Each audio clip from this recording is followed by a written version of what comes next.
We studied how to prepare profit and loss appropriation account. बेटा कब बनता है profit and loss appropriation account? Just after profit and loss account. It is an extension of profit and loss account. Profit and loss account is an extension of trading account. अब जो net profit and loss account में earn किया उसको transfer किया profit and loss. It is prepared only by partnership firms. It is a nominal account because all expenses are to be debited. क्या क्या debit किया था बेटा? Interest on capital, salary, commission, general reserve. Credit की income by interest on drawings. Start किया by net profit and remaining profit it is prepare to calculate divisible profit. क्या बोलते हैं इसको? क्या बोलते हैं इसको बेटा? Divisible profit. Profit and loss appropriation account is prepare to calculate divisible profit which is to be divided amongst the partners in profit sharing ratio. It shows how the net profit for the period is appropriated, distributed amongst the partners. Entries are made giving effect to the partnership deed or Indian Partnership Act 1932. या तो जो deed में लिखा है उसके according बेटा, और अगर डीड नहीं है तो हमने पहले भी ये डिस्कस किया, अगर डीड गिवन नहीं है हमको क्वेश्चन में तो प्रॉफिट शेयरिंग रेशियो क्या होगा बेटा? 1:1. No interest on capital is to be provided. No interest on drawing is to be charged. No salary or commission is to be given to any of the partner. कुछ नहीं देंगे, ना interest on capital, ना salary, ना interest on drawing charge करेंगे. Profit कैसे divide करेंगे? Equally divide करेंगे. Interest on loan advanced by the partner is to be given at the rate of 6% per annum. These points we need to revise again and again, इसलिए मैं अब आपको बार बार ये वाले पॉइंट्स बेटा रिवाइज कराती हूँ. So what are the features of profit and loss appropriation account? What is the difference between profit and profit and loss appropriation? It is prepared after trading account. Starts with the gross profit. It starts with the net profit because it is prepared after profit and loss account. Profit and loss account is prepared to ascertain net profit और net loss. Profit and loss appropriation is prepared to calculate the divisible profit, to distribute the profit amongst the partners. This account has neither opening nor closing balance. This account may have opening as well as closing balance. क्या meaning है बेटा इसका? अगर मेरे पास last year का कोई profit बच गया तो मैं इसको पी एंड एल एप्रोप्रिएशन में रखूंगी, तो ओपनिंग बैलेंस भी हुआ. और मैंने इस बार कोई प्रॉफिट डिस्ट्रीब्यूट नहीं किया पार्टनर्स में, क्लोजिंग बैलेंस रख लिया, तो उसका क्लोजिंग बैलेंस भी होगा. Expenses debited to this account are charge against the profit. हम प्रॉफिट एंड लॉस अकाउंट की डेबिट साइड में डालते हैं एम्प्लॉयज़ की salary, rent, electricity bill. Profit हो नहीं हो हमें पे करने हैं, चार्ज अगेंस्ट द प्रॉफिट. और जो पी एंड एल एप्रोप्रिएशन में आते हैं वो एप्रोप्रिएशन होते हैं. This account is not prepared on the basis of partnership agreement. सिर्फ इंटरेस्ट ऑन लोन ऐसा आइटम है जो पी एंड एल अकाउंट में आएगा क्योंकि वो चार्ज है. बाकी सारे item P and L appropriation में आएंगे. तो this account, P and L appropriation account, is prepared on the basis of partnership agreement. Matching principle is followed while preparing profit and loss account. Matching principle follow करना पड़ता है बेटा हमको. Whereas while preparing this profit and loss appropriation account, matching principle is not followed.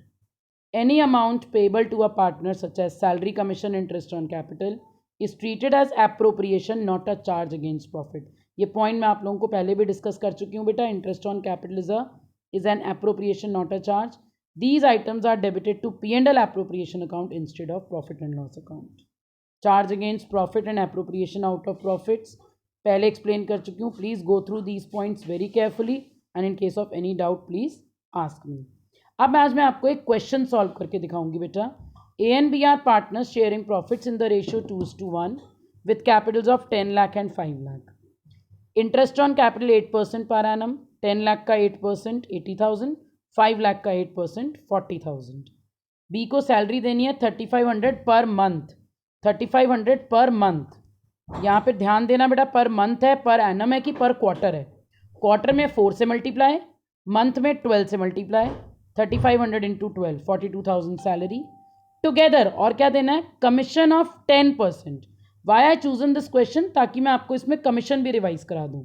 10% of net profit remaining after deducting interest on capital and salary and after charging his commission. Net profit पे नहीं देना बेटा, net profit में से interest on capital भी minus होना चाहिए, salary भी माइनस होनी चाहिए, और कमीशन आफ्टर चार्जिंग सच कमीशन। हमने क्लास 11 में भी आफ्टर चार्जिंग और बिफोर चार्जिंग पढ़ा था, आपको अभी भी मैं एक्सप्लेन करूंगी कि कैसे इसको निकालेंगे।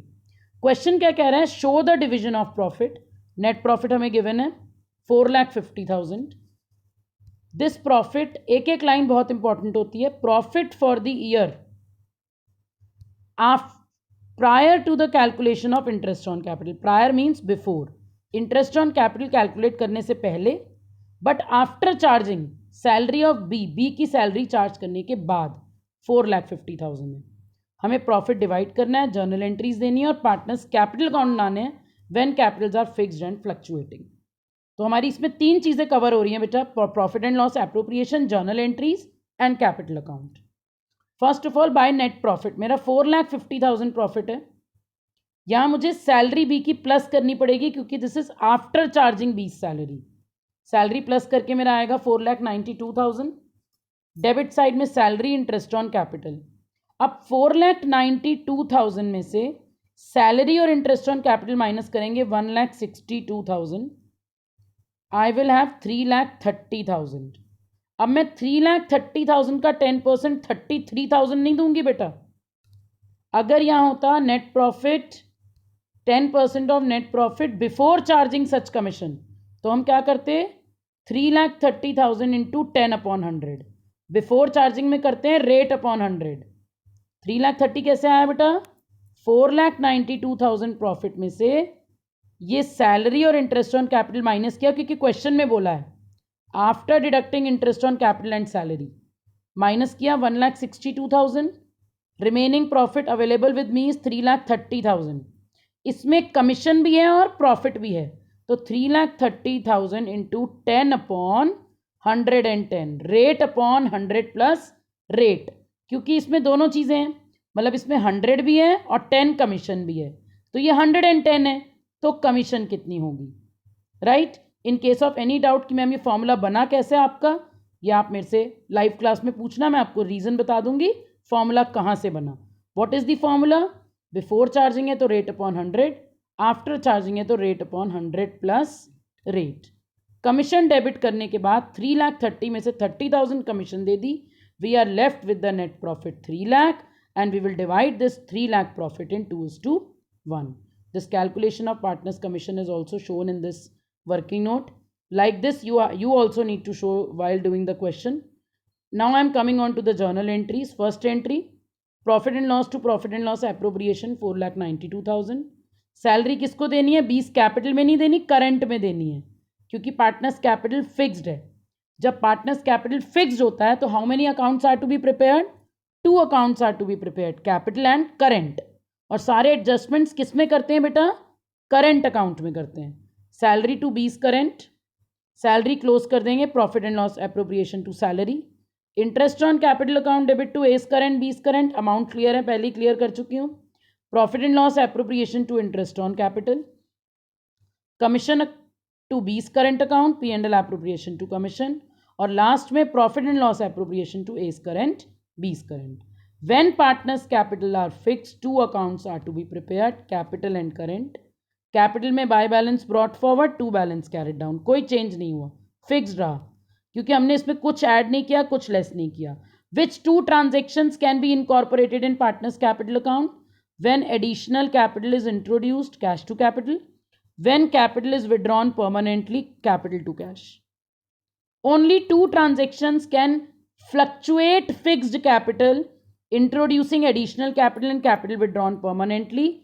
इन दोनों को छोड़कर, in only these 2 adjustments are to be incorporated in partners capital account. Other adjustments are to be done in the current account as shown in the video. I am showing it to all of you. Salary दी by salary B को, by interest on capital A और B को, commission दी B को। यहाँ drawings और interest on drawings given नहीं है बेटा क्वेश्चन में, अगर वो आएंगे तो वो भी डेबिट साइड में आएंगे, 2 drawings and 2 interest on drawings. Profit and loss appropriation and then total of this 2,80,000 and total of this 2,12,000. This is the closing balance of current account which will go on the balance sheet liabilities side. I am liable to pay. Firm is liable to pay to A and B 2,80,000 and 2,12,000. If partners' capitals are fluctuating, same entries होंगी with one change. जहाँ जहाँ 20 current आया था, A current 20 current, वहाँ वहाँ capital आएगा. Fluctuating capital में हम सारे एडजस्टमेंट किस में करेंगे बेटा? कैपिटल अकाउंट में करेंगे. और सिर्फ एक कैपिटल अकाउंट बनेगा जिसमें बैलेंस ब्रॉट फॉरवर्ड भी और सारे एडजस्टमेंट कैपिटल अकाउंट में ही इनकॉर्पोरेट होंगे. Please revise this partners capital and current. I'll give you some questions for practice also, but please remember commission of manager. बेटा पार्टनर की commission तो P&L अप्रोप्रिएशन में आएगी, लेकिन मैनेजर की कमीशन P&L अकाउंट में आएगी. It is written in P&L, whereas commission of partner is written in profit and loss appropriation account. Please revise it.